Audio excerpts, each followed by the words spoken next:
Greetings, I am Uriel Omega, and today I'm going to be doing my very first comic book review. Now, I've never done a comic book review before, so I'm kind of just winging it. This isn't really scripted at all, so I'm just sort of saying, hey, here I am, this is what I think. If you like it, tell me. If you don't, let me know what I could do better. If you want to point me in a better direction or something, let me know in the comments.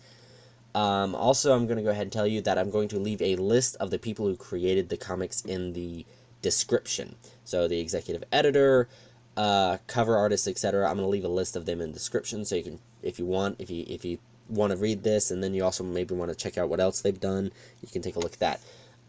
Also, this is going to be a little biased because this is a comic book review of a series that it's about one of my favorite superheroes. In fact, it's my favorite DC superhero. So I'm going to try to keep the bias to a minimum. This review is going to be about Aquaman Volume 2 Short Series 1. This comic book series was released in 1986. The 80s had some pretty good comics for the time. Very interesting style, to say the least. Characters that make an appearance, obviously, Aquaman makes a major appearance, since it is called, Aquaman.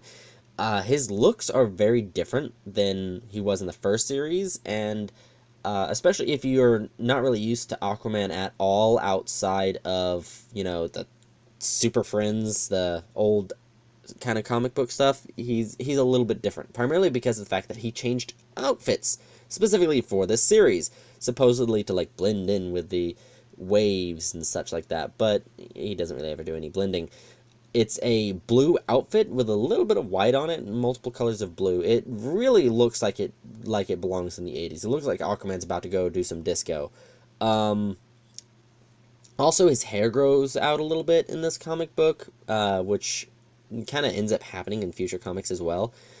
His personality, he's a little bit more angry than usual, but that's probably because that has a lot to do with the fact that his son was murdered by Black Manta in the first series, near the end of it, so he has a lot of anger issues there. Also, a lot of that stems from Ocean Master.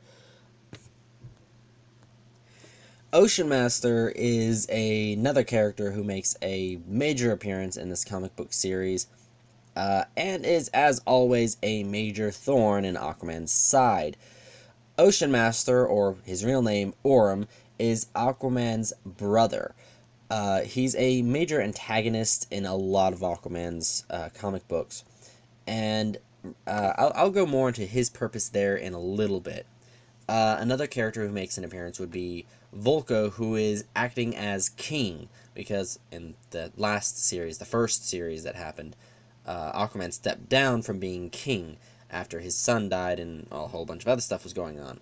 So Volko is having an issue with the fact that, the Atlanteans are wanting to go to war because they think that they want to go to war with the surface world because they think that the surface worlders took something from them, and Volko's trying to keep that from happening, so he asks Aquaman to help, and that's where all that comes into play. Another character who makes a major appearance would be Nuada Silverhand and her sister. Nuada Silverhand is the former ruler of the city of Therananaoge. It's one of the Atlantean cities. I'm going to go ahead and give you guys heads up. I am probably going to butcher a lot of names, so I'm probably going to mispronounce a lot of words. So her sister actually overthrew Nuada. So that's where this comes in. They also make a lot of a couple references to Arion. Arion, the first king of Atlantis, his comics were going on around the same time as this particular series, though the actual comics were supposed to have taken place thousands of years earlier. Arion was the first king of Atlantis, and this all ties into a brother versus brother, or also sister versus sister. The whole sibling rivalry thing goes back all the way to Arion, the first king of Atlantis. It's sort of like a curse of the Atlanteans that it's always going to be brother versus brother, and this even makes an appearance in later Atlantean comics. So, Arion with his brother that he was at war with in the comics, Aquaman and Ocean Master, and Nuada and her sister. This comic book also goes into the backstory of Aquaman and Ocean Master.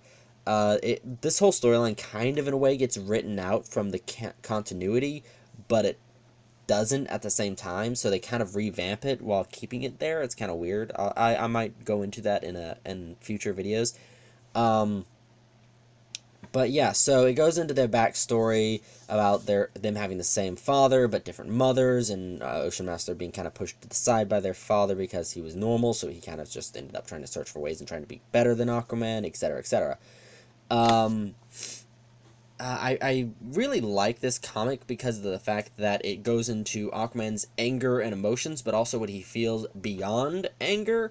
As far as theological notes, there is magic in this comic book. So if you don't really like magic, you may not really like this comic book. It also deals a lot with Aquaman's emotional feelings and the ideas behind it. So it's ideals on emotions and how these feelings kind of work. If you don't like certain things, you may not like it. I personally think they did a really good job. And the magic is needed because it's actually the funnel for Aquaman's feelings in this. It's actually a channel for his emotions in this particular series. And by the way, the magic is mostly done by Nuada Silverhand. She's sort of like a sorceress, and she kind of becomes an emotional guide for Aquaman. I'm going to say, as far as quality goes, pencil work, coloring, and writing, I'm going to give all this a solid 7. I think it was very good for the time. I think that it could have been better, but I think it was really well done for what it is. The story idea, I think, was great. I think it was a great idea, but the execution, I think it could have been a little bit more fleshed out. So the story idea, I'm giving a solid 9, and the story execution, I'm giving a solid 8. The content rating, the violence is, I want to say, a 4 to 5. There was nothing really outside of the classic pow pow punch punch kind of violence in superhero comics, so it's definitely below normal violence. As far as gore goes, I'm going to give it a 0 to 1, primarily because of the fact that there's only like one scene that could possibly have any kind of like blood and gore, and that's when Aquaman's like punching Ocean Master in the face, and and one of the pictures is him pulling his fist back, and on that particular panel, it's like, pull his fist back, and you see this green stuff that may be like shadowed out blood, but it's probably just water since they were in the water. So yeah, 0 if it's water, 1 if that's actually blood. That's about it. As far as the promiscuity goes, I'm going to say it's about a 2. There's not a lot to it. Slightly more suggestive outfits, but not heavily, and there's also a scene where Aquaman is naked. They don't show anything, but it's while he's getting changed, and it's like his lower half is like shadowed out and everything. Language, I'm gonna say, is a 0 to 1. They don't really have any curse words or anything, and the only like thing that they really ever say is fish head and insults like that, really corny insults. So yeah, I think that this is actually a really good comic book from the 80s. If you really want to look into Aquaman comics, I think it's a good place to start. But yeah, I would say this is a really good comic book. As far as politics go, there's not really any political notes to add on this. So yeah, that's going to be my review for this particular comic book series. Let me know what you think. If you like it, well, give me a like and subscribe. Or, you know, if you don't want to, you don't have to. But thank you for watching. Have a nice day, and God bless and geek on.